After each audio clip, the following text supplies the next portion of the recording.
ఒక చరిత్ర సృష్టించినటువంటి పరిస్థితి మనం క్లియర్గా చూసాం. ఎందుకు అంటే చాలా మంది ఈ కడప నాది, మా అబ్బ జాగిరిది అనుకున్నటువంటి వాళ్ళకి చంప పెట్టింది.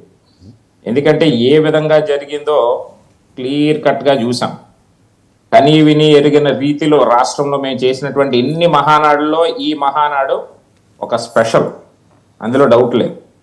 సో ఆ విధంగా ఆ నేపథ్యంలో చాలామంది చాలా విషయాలు మాట్లాడారు. మహానాడు కోసం మాట్లాడుకున్నటువంటి వాళ్ళందరికీ కూడా మూసుకునే విధంగా బహిరంగ సభ లక్షలాది మందితో జరిగినటువంటి పరిస్థితి మనం క్లియర్గా చూసాం. ఇవన్నీ పక్కన పెడితే ఈరోజు ఎవరైతే మాట్లాడుతున్నటువంటి వీళ్ళు తెలుగుదేశం పార్టీ కోసం మాట్లాడినటువంటి ప్రతి ఒక్కరు కూడా ఎవరికి చిత్తశుద్ధి అన్నటువంటి నాయకులు ఎవరు కూడా లేడు.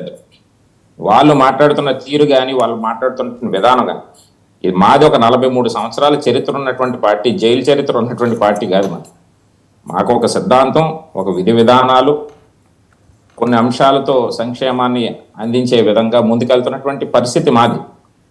ఇవన్నీ కూడా మహానాడులో చర్చించాం, తీర్మానాలు చేసాం. రాష్ట్రానికి ఏం కావాలో, ఏం చేయబోతా ఉన్నామో, ఏంటి మా సూపర్ 6 గురించి కూడా చాలా మంది మాట్లాడినటువంటి పరిస్థితి, దాని మీద కూడా వివరణ ఇచ్చినటువంటి పరిస్థితి మా సీఎం చంద్రబాబు నాయుడు గారు.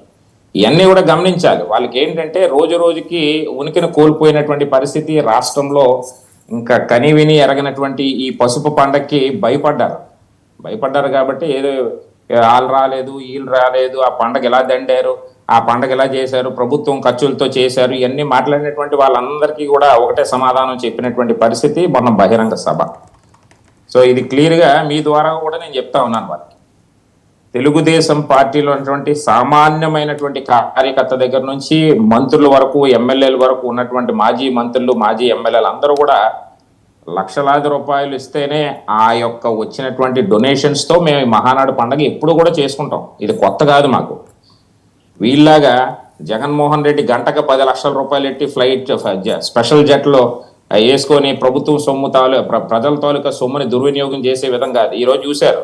అధికారం పోయేటప్పటికి ఇండిగోలో వెళ్తా ఉన్నాడు ఆయన, ఇండిగో ఫ్లైట్ లో. అంటే వ్యత్యాసం చూసారా? ప్రజల తాలూకా సొమ్ముని ఏ విధంగా విచ్చలవిడితనంతో వాడే. మన టాపిక్ జగన్మోహన్ రెడ్డి కాదండి. ఇప్పుడు మహానాడికి వీళ్ళిద్దరు ఎందుకు రాలేదానికి సరిగ్గా మీరు చెప్పేశారు. బాలకృష్ణ గారు ఇప్పుడు జగన్మోహన్ రెడ్డి గారి గురించి అడిగినప్పుడు మీరు తప్పనిసరిగా యూ కెన్ సర్టన్లీ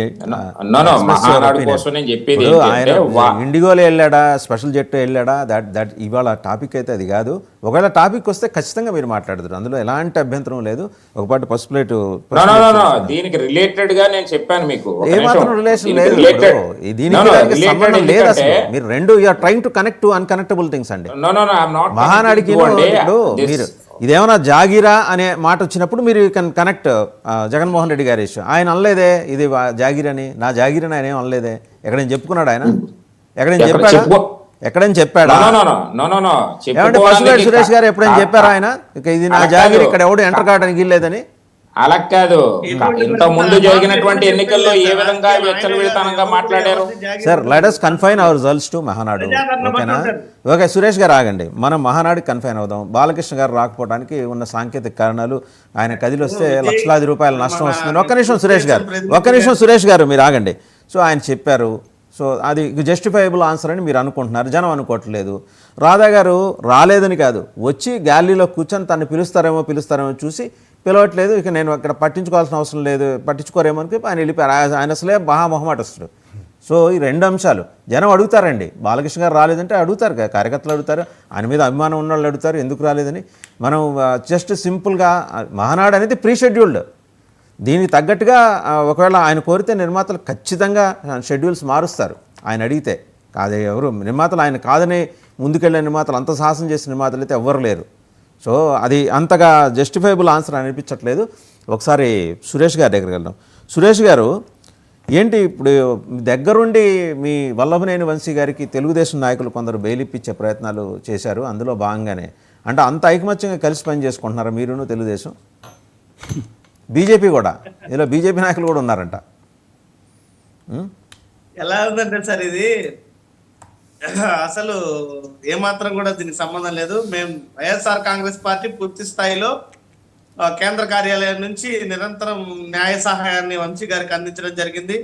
పై స్థాయి రాష్ట్ర స్థాయి నాయకులందరూ కూడా నిరంతరం దీని మీద పర్యవేక్షించి మా పార్టీ యొక్క ప్రమేయంతోనే న్యాయ నిపుణుల సహాయంతో ఈరోజు వారికి ఉన్నటువంటి అనారోగ్య సమస్య ఒకవైపు, అదేవిధంగా కేసులకు ఉన్నటువంటి నిరాధారమైనటువంటి ఆరోపణల బలం చేకూరుస్తున్నాయి కాబట్టి దీని మీద ఆయనకు బెయిల్ పొందేటువంటి అవకాశం ఉంది కాబట్టి ఈరోజు